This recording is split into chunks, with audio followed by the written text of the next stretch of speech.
Breaking news చూస్తున్నాము. కొండా సురేఖపై criminal case నమోదు చేయాలని నాంపల్లి కోర్టు ఆదేశాలను అయితే జారీ చేసింది. ఇక గతంలో కొండా సురేఖ కొన్ని వివాదాలు చేసింది.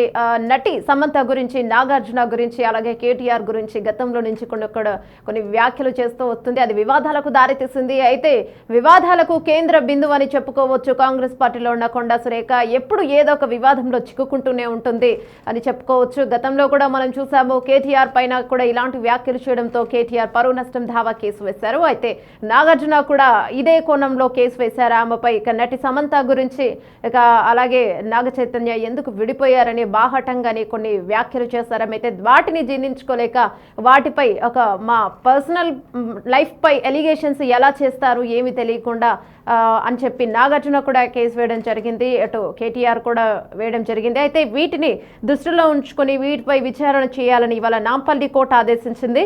ఇంకా కేటీఆర్ వేసిన పరువు నష్టం దావా కేసులో ఈ ఆదేశాలను ఇచ్చిందని చెప్పుకోవచ్చు. ఈ నెల 21లోపు క్రిమినల్ కేసు నమోదు చేసి నోటీసు ఇవ్వాలని పేర్కొంది.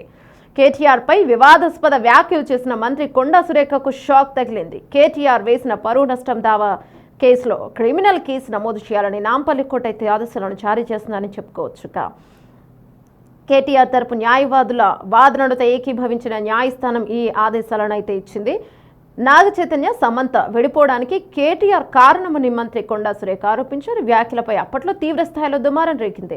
ఫోన్ ట్యాపింగ్ కేసుపై స్పందిస్తూ మంత్రి సురేఖ కొన్ని వివాదాస్పద వ్యాఖ్యలను కూడా చేశారు. ఈ క్రమంలోనే కొండా సురేఖ వ్యాఖ్యలను తీవ్రంగా పరిగణించిన కేటీఆర్ న్యాయస్థానాన్ని అయితే ఆశ్రయించారు. హీరో నాగార్జున కుటుంబానికి సంబంధించిన అంశంలో కొండా సురేఖ తనపై అసభ్యకరమైన వ్యాఖ్యలు చేశారంటూ కేటీఆర్ సిటీ సివిల్ కోర్టులో పరువు నష్టం పిటిషన్ దాఖలు చేశారు. కొద్ది రోజులుగా ఈ కేసుపై విచారణ జరుగుతుంది. ఈ క్రమంలోనే ఇరువైపు తరపు న్యాయవాదులు విన్న కోర్టు సురేఖపై కేసు నమోదు చేయాలని ఆదేశించింది. అయితే ఇదే సందర్భంగా అధికారంలో ఉన్న పార్టీ కావచ్చు అని చెప్పి కొండా సురేఖ ఏదైనా మాట్లాడొచ్చు అనే కోణంలో కొన్ని వ్యాఖ్యలు చేశారని చెప్పి అది పర్సనల్ ఎలిగేషన్స్ అవుతుంది. కుటుంబానికి సంబంధించి, ఇక కొన్ని జీవితాలకు సంబంధించి పర్సనల్ ఎలిగేషన్స్ ఎలా చేస్తారంటూ అప్పుడు నాగార్జున కూడా సంచలనంగానే స్పందించారని చెప్పుకోవచ్చు. అయితే ఇదే విషయంలో సమంత కానీ ఎక్కడా స్పందించలేదు. సమంత దీని గురించి ఎప్పుడు స్పందించలేదు. గతంలో నుంచి కూడా చూస్తే కేటీఆర్ అలాగే నాగార్జున ఇద్దరు కూడా పరువు నష్టం దావా కేసులు అయితే వేయడం జరిగింది. కేటీఆర్ అంటే ఫోన్ ట్యాపింగ్ విషయంలోనూ కూడా కేటీఆర్ కేసు వేయడం జరిగింది. ఇటు నాగార్జున అటు కేటీఆర్ ఇద్దరూ కలిసి ఈ కేసుపై పరువు నష్టం దావా వేయడము, దీనితో ఇక నాంపల్లి కోర్టు అయితే విచారణ చేసి ఇక ఎఫ్ఐఆర్ నమోదు చేయాలి అని చెప్పి ఆదేశాలను అయితే ఇవ్వడం జరిగింది. కొండా సురేఖపై ఎప్పుడు ఏవో ఒక ఎలిగేషన్స్ వస్తూనే ఉంటాయి. అంటే ఏదో ఒక వివాదంలో చిక్కుకుంటూ ఉంటుంది కొండా సురేఖ. గతంలో నుంచి కూడా అంటే రాజశేఖర రెడ్డి హయాంలో కూడా ఆమె ఒక మహిళా మంత్రి, ఆమె ఎన్నోసార్లు మహిళా మంత్రిగా చేసింది. ఇప్పుడు కూడా ఆమెకి కాంగ్రెస్ అధిష్టానంలో ఎప్పుడు ఆమెకు పెద్దపీటనే వేస్తూ ఉంటారని చెప్పుకోవచ్చు. ఇప్పుడు కూడా ఆమె ఒక మంచి హోదాలో ఉండి ఇలాంటి వ్యాఖ్యలు చేయడం ఏంటని నెటిజన్లు కూడా ఆవిడపై మండిపడ్డారు.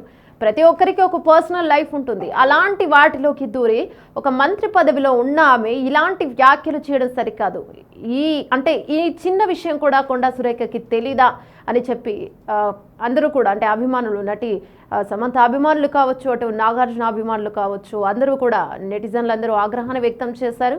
అయితే బాహాటంగా మీడియా ముందు ఈ వ్యాఖ్యలు చేయడం అనేది అప్పట్లో కొద్ది చర్చనీయాంశంగా మారింది. ప్రతి ఒక్కరి కుటుంబంలో పర్సనల్ లైఫ్ ఉంటుంది. వాళ్ళ లైఫ్లోకి వెళ్ళి ఇలాంటి ఎలిగేషన్స్ చేయడం సరికాదని చెప్పి ప్రతి ఒక్కరు కూడా ఆమెపై కామెంట్లు కురిపించారు.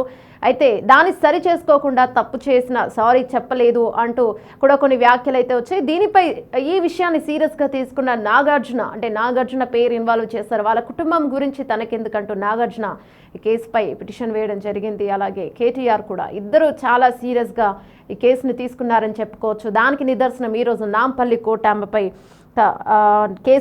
క్రిమినల్ కేసు నమోదు చేయాలని చెప్పడమే.